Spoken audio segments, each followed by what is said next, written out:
ഒരു ജനതയെ അപരവൽക്കരിച്ച് അരിക്കാക്കി അവരെ ഡിറ്റൻഷൻ സെന്ററുകളിലാക്കി അങ്ങനെ അങ്ങോട്ട് ഇല്ലാതാക്കി കളയുമെന്ന് ആരും വിചാരിക്കേണ്ടതില്ല.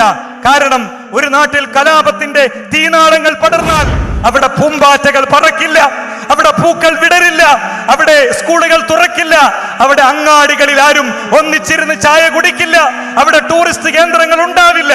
അവിടുത്തെ ആകാശത്ത് ശവങ്ങൾ തേടുന്ന കഴുകന്മാർ അവരിങ്ങനെ വട്ടമിട്ട് പറക്കും, പട്ടിക്കൂട്ടങ്ങൾ കലാപമുണ്ടാക്കും, കാക്കകൾ ഒച്ചവെക്കും.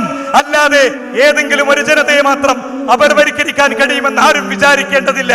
അതുകൊണ്ടാണ് ഇന്ത്യയിലെ മഹാഭൂരിപക്ഷം ജനങ്ങളും ചേർന്ന് നിന്നിട്ടുണ്ട്.